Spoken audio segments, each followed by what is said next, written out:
Hey guys, it's Ben, and in this video I thought I'd do a showcase of some of the puzzles that I have in my collection. Now, for this video I'm going to do something a little bit different. I know with a lot of people who do their collection videos that they show a lot of the puzzles that they have. In this case, I'm not really going to be showing puzzles that I have in my collection that, pretty much everyone else has, but instead I'm going to be showing puzzles that are either rare or valuable, or that many people have not seen very often, or maybe haven't even seen in video. So that's what I'm going to be planning on doing in this video right now. So anyway, to start off this video in the collection showcase, we're going to start with a puzzle that most of you are probably very familiar with, the Latch Cube. Now I know that a lot of people actually already have this puzzle, but I still do think that it's pretty unique, and it is actually pretty difficult to obtain, so I thought I would show it anyway.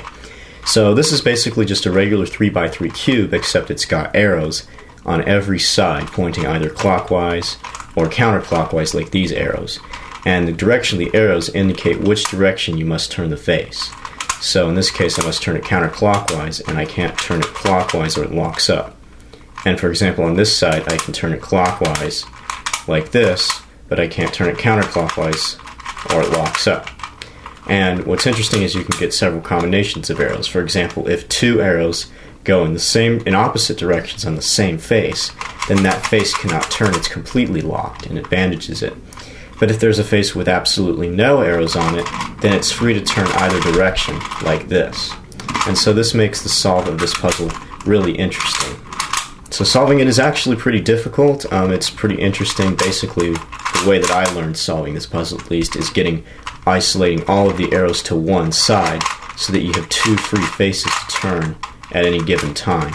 And that makes the solving quite a bit easier, because you can then just turn the slice layer and then the puzzle will be solved. Or at least that's the way I learned it. I know there's some other methods that utilize different techniques to get this to work, but yeah, so this is the Latch Cube made by Katsuhiko Okamoto. He's also the guy who designed the floppy cube as well as the void cube, so that's pretty cool. And it's not every day that you see this puzzle inside its original display case, which actually has the instructions on the bottom in Japanese, as you can see, so that's pretty cool. So that's just a nice thing to showcase here, so I thought I'd show it anyway. So that is the Latch Cube. So the next puzzle that I'm going to show you is one that I've actually already shown on my channel in the past, the Even Less Gears. Now this puzzle was originally created by Oscar Van Deventer. He has actually a video of it on his YouTube channel. But like I said in the other video that I made for this puzzle, I'll leave the link right here. I decided to recreate this puzzle using two Gear Cube Extremes from Efforts, and kind of restickering it a little bit, as you can see right here, so that I could see the difficulty of the puzzle and try to solve it and see how difficult exactly it would be compared to the other puzzles. So what I found actually is that this puzzle is pretty difficult to solve. It's not impossible, but it is interesting because it actually solves a lot like a cuboid in many ways. And I know that kind of sounds strange, but it's interesting because you can do 90-degree turns here, but then only 180-degree turns once you start to scramble the gears. And so that makes the puzzle a little bit more interesting, and especially considering that these layers can always do 90-degree turns as long as the gears are in these positions. And so you can do stuff like this on the slice layer. It's a pretty fun puzzle, pretty interesting to solve. I don't have it completely stickered, as you can see, so it doesn't deal with the orientations of these pieces, but it's still quite a challenge and pretty fun. As far as I'm concerned, the Gear Cube Extremes are getting harder and harder to get, so that makes this puzzle pretty rare. So anyway, that's the Gear Cube, or the Even Less Gears. So the next puzzle that I'm going to show is this one right here, the Morph Egg. And what this is it's a 3x3 shape mod shaped into an egg. And you can turn it just like 3x3, and it scrambles like a 3x3, but it becomes a scrambled egg. And this puzzle is actually pretty interesting to solve it, because you have three-way symmetry on the pieces. So you got this axis along the middle, and then these three pieces are identical, and then these three pieces are identical, and then these three are identical, and then you got identical pieces essentially around the cube. And so that can make recognition fairly difficult, especially when you're solving it layer by layer and you get to the last layer. Then there's pieces that are the same, but you can get some interesting parodies on here because of that, like single pieces that are rotated wrong, or just two swapped pieces, and other interesting stuff like that. And what's actually really funny about this is when I looked inside, the core is actually yellow. So I thought that was pretty funny because, you know, it's an egg and it's got a yolk inside of it. This was actually originally made by Adam G. Cowan. He's also the guy who made the Ghost Cube, as well as several other puzzles like the Axe Cube, etc.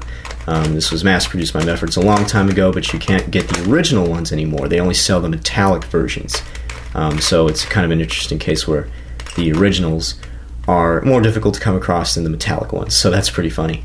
So anyway, that is the 3x3 Morph Egg. Next puzzle that I want to show is another mass-produced Mefferts puzzle. It is the Keychain Skewb. Now, this puzzle was made a long time ago by Mefferts when they were making some other mini puzzles, like a mini Pyramorphix, and a couple others. I don't remember all of them, but those are just examples of a couple. Mini 2x2, I think, as well. But this was discontinued, and I believe the reason was because of it was really delicate, had some issues with falling apart and such. But mine actually works really well, as you can see. It's very smooth turning. Looks really nice. It uses the German sticker material, so it kind of fluoresces in ultraviolet light, so that's also really cool. And so you can have the keychain and of course put this on keyring or whatever. But I'm not going to do that, honestly, and I don't really want to because it's just such a difficult puzzle to come across, a very rare puzzle. I was lucky to get this in a deal with someone else where I did a trade for one of my custom puzzle designs, so that's kind of the advantages of being a designer, I guess. So anyway, that is the Mefferts Keychain Skewb. So the next puzzle I'm going to show is one that probably everyone is familiar with, and that is Tony Fisher's Golden Cube. Now, I also got this puzzle in the same trade that I was talking about earlier with the Keychain Skewb. I got this puzzle and that one in trade for one of my puzzle designs, so I think that's a really great deal, and I do have to thank that person for offering these. So anyway, the Golden Cube is basically a Skewb modification, so it is just a regular Mefferts Skewb, kind of like the one you saw earlier, but it's skewed off of its axis. And this was made by Tony Fisher back in 1999, I believe. Well, he finished his first copy in 2000, and he waited a while to ship to before. He actually waited a couple of years, I think, before showing it, revealing it to the public, so I thought that was pretty interesting. So anyway, it's a shape-shifting cube, and it can scramble crazy shapes like this, and it becomes a mess. But it's certainly really cool to look at, especially when it's all scrambled up like this. So this is actually the copper version of the puzzle. It also came in the gold and silver metallized versions, and actually I think the gold version is the most common to come across, actually, and then it's the copper one.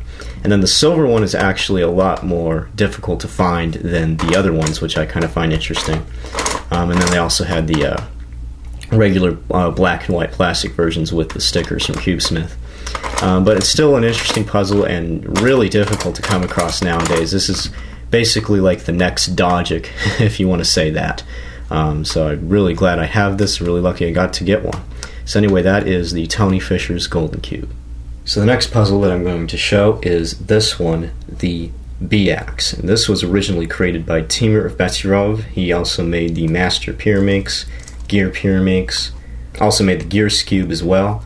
And that one was mass-produced by Calvin. But anyway, this is the B-Axe, and this was actually an injection molded version. Most of these come in the 3D printed version from Shapeways. But since the Shapeways price increased, you can't really get these anymore.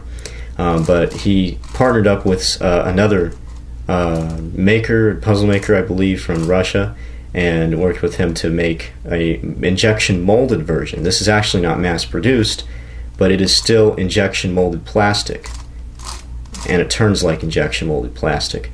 So it actually has a really great feel to it, and it also looks really nice. This is the kind of like colorless plastic body. I didn't get the black one because I wasn't able to place an order for one at the time. Yeah, it's really cool. It's really difficult to solve, by the way. This is probably one of the most difficult puzzles I have in my collection. The reason why it's so tough is because you only have 2 layers to work with. and isolating a piece on a single layer is so difficult because you got this huge overlap of pieces between the two layers, and just getting a single different piece in here and leaving everything else on the other layer unaffected is just really difficult. And I think the shortest algorithm to cycle these triangular pieces is like 40 moves or something ridiculous. So this is a really hard puzzle, but it's still really interesting and really cool to show to people, you know, because it's kind of very different from the regular cube. So anyway, that is the B-axe. So the next puzzle that I'm going to show is this one right here. Now this is called a master ball, and it is a spherical puzzle that has these vertical equator turns like this on 4 different deep cuts, and it also has these circular layers that turn like this, and then you can do it on 4 layers like that, and then on this side as well, and then over here. And so you can get some interesting kind of arrangements with this.